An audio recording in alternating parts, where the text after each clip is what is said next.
If you are a man over 50, 60, or 70, and your sexual activity has quietly slowed down or stopped altogether, I need you to listen to this video carefully, because what I am about to explain is something almost no one tells men in this stage of life, and it genuinely matters for your physical health, not just your intimate life. Many men assume that as they get older, reduced sexual activity is simply natural, harmless, and nothing to think twice about. Some men go weeks, some go months, some stop almost entirely out of habit, out of low desire, out of relationship changes, or simply because nobody ever told them it mattered. Here is what the urological research actually shows. Prolonged inactivity in this area of health is not neutral. It is associated with measurable changes in prostate health, pelvic floor function, and urinary symptoms that many men attribute to just getting older, when in reality, regular sexual activity and ejaculation appear to play a protective, active role in maintaining the health of these systems. I am a urological health specialist and sexual health expert, and today I am going to walk you through exactly what the science says about ejaculation frequency in older men, what genuinely happens in your body when this system goes unused for long periods, why some of the most respected urology research in the world points toward regular activity being protective rather than depleting, and what you can do, starting today, regardless of your relationship situation, your health status, or your age. This is not about performance. This is not about ego. This is about your prostate, your pelvic floor, your urinary health, and your overall well-being in the decades ahead. Stay with me through this entire video. Hello and welcome back to the channel. I am Dr. Lila Romano, intimacy counselor, marriage therapist, and sexual health specialist with over 15 years of clinical experience working with men, women, and couples on exactly these kinds of conversations. The ones that matter enormously, but rarely get discussed openly. If you are new here, welcome. I built this channel because most men over 60 have never had a single, honest, science-grounded conversation about what happens to their sexual and urological health as they age. Your doctor has 10 minutes and a long checklist. Nobody sits down and explains the actual research in plain language. I do that here, with the respect and clarity every adult deserves. If you have been here before, welcome back. You know this is a space for real evidence, not vague warnings or shame. Today's topic affects an enormous number of men in this age group, and very few of them have ever heard the actual clinical reasoning behind it. Let's start with the foundational science. Let's start with the prostate, because this is the organ most directly involved in this conversation. And it is also the organ that changes the most significantly as men age. The prostate gland sits just below the bladder and surrounds the urethra. It produces a significant portion of seminal fluid and plays a key role in the ejaculatory process. As men age, the prostate commonly undergoes a process called benign prostatic hyperplasia, or BPH, a gradual, non-cancerous enlargement of the gland that affects the majority of men to some degree by their 60s and an even higher percentage by their 70s and 80s. BPH is extremely common. Research published in the Journal of Urology estimates that more than 50% of men in their 60s and as many as 80 to 90% of men in their 70s and 80s show some degree of prostate enlargement. This enlargement can contribute to urinary symptoms, a weaker stream, frequent urination, getting up multiple times at night, a sense of incomplete emptying. Here is where ejaculation frequency becomes clinically relevant. The prostate gland continuously produces fluid as part of normal function. Several large epidemiological studies, including the Harvard-affiliated Health Professionals Follow-Up Study we will discuss in detail shortly, have found that men with lower ejaculation frequency show a measurably higher incidence of certain prostate-related health issues over time compared to men with regular ejaculation frequency. The leading explanation researchers propose is what is often called the stagnation hypothesis. When fluid that the prostate continuously produces is not regularly cleared through ejaculation, it may accumulate within the prostate ducts for longer periods. Over years and decades, this prolonged stagnation is theorized to contribute to a higher concentration of waste products, inflammatory compounds, and potentially carcinogenic substances sitting within prostate tissue for longer than they otherwise would. Regular ejaculation appears to function in this model, similarly to how regular movement and circulation benefit other tissues in the body. It keeps fluid moving through the system rather than allowing it to sit static over extended periods. I want to walk you through the actual research here, because this is not a fringe theory. This has been studied extensively in some of the largest urological cohort studies ever conducted. The most significant study on this topic followed over 31,000 men across an 18-year period and was published in the Journal of the American Medical Association. Researchers tracked ejaculation frequency throughout the men's lives, in their 20s, 40s, and at the time of the study, and compared this against prostate cancer incidence. The findings were substantial.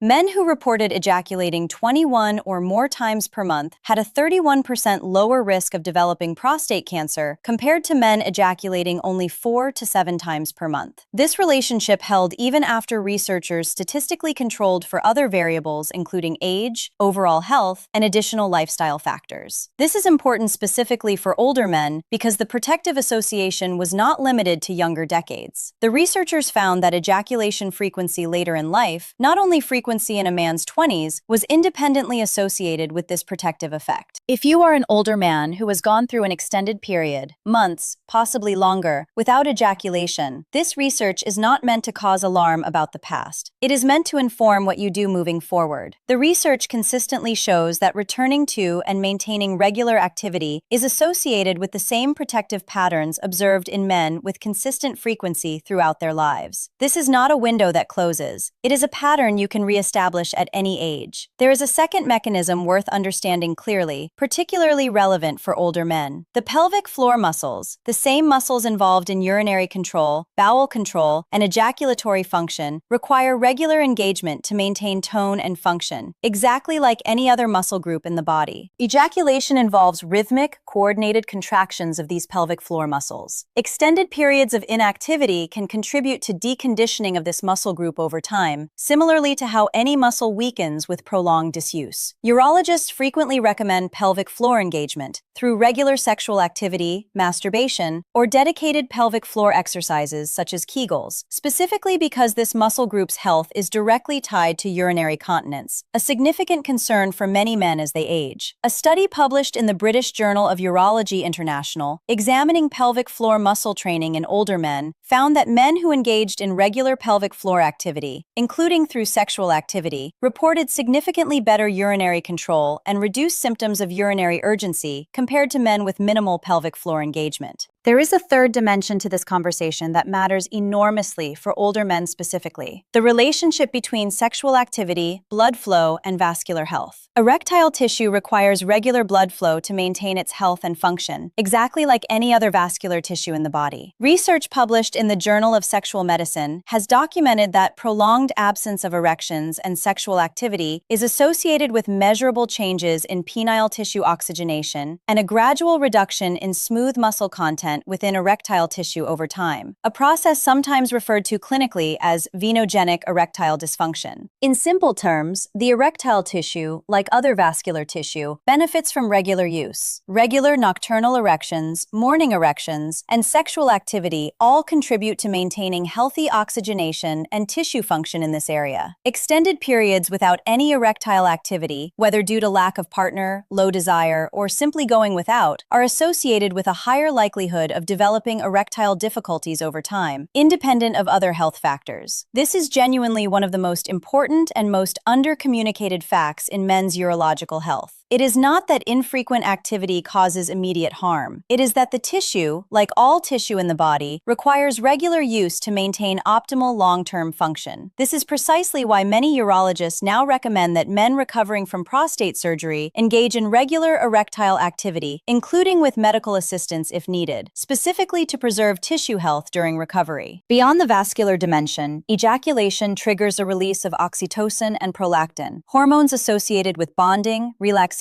and improved mood. Research has also associated regular sexual activity with lower cortisol levels, the body's primary stress hormone, and improved sleep quality in several studies of older adults. For older men specifically, who may be navigating retirement, changes in social connection, or other major life transitions, this hormonal and psychological dimension is not a minor side note. It is a meaningful contributor to overall quality of life and emotional well-being during this stage. I want to address something directly because I know it applies to a significant number of men watching this video. Not every man has an active partner. Not every man currently experiences strong desire. And I want to be clear, none of what I am about to say requires a partner, and none of it requires forcing desire that is not there. The research on prostate health, pelvic floor function, and erectile tissue maintenance does not distinguish between partnered sexual activity and solo masturbation when it comes to the physiological mechanisms we have discussed. Ejaculation, regardless of how it occurs, produces the same prostate fluid clearance, the same pelvic floor engagement, and the same erectile tissue activity that the research associates with these protective effects. This means that a man without a current partner, or a man in a relationship where partnered frequency has naturally declined, has full access to these same health benefits through solo activity. This is not a lesser or incomplete version of the benefit. Physiologically, the relevant mechanisms are largely the same. If reduced desire itself is the underlying issue, and this is extremely common in older men, I want you to know that low libido in this stage of life often has identifiable, addressable causes. Declining testosterone, certain medications including some blood pressure and antidepressant medications, undiagnosed sleep apnea, depression, and chronic stress are among the most common contributors to reduced sexual desire in older men. This is genuinely worth discussing directly with your physician or a urologist. Low libido is not something you simply have to accept as an unchangeable fact of aging. In many cases, there is an identifiable, treatable underlying cause, and addressing it can restore both desire and the broader health benefits we have discussed today. If you recognize that you have gone an extended period without any activity, I want to offer reassurance rather than pressure. This is not about forcing frequency for its own sake. It is about gently reestablishing a pattern that supports your long-term health. Start where you are comfortable. There is no specific number you need to hit immediately. The research shows benefit at a range of frequencies. What matters most is moving from prolonged inactivity towards some regular, comfortable pattern that works for your body and your life circumstances. For men who are in a relationship, I want to spend a moment on the emotional and relational side of this conversation, because the physical health benefits we have discussed do not exist in isolation from your relationship. Many couples in their 60s, 70s, and beyond experience a gradual decline in sexual frequency that neither partner has explicitly discussed. Often each partner privately assumes the other has simply lost interest, when in reality both may be navigating their own physical changes, insecurities, or uncertainty about how to reinitiate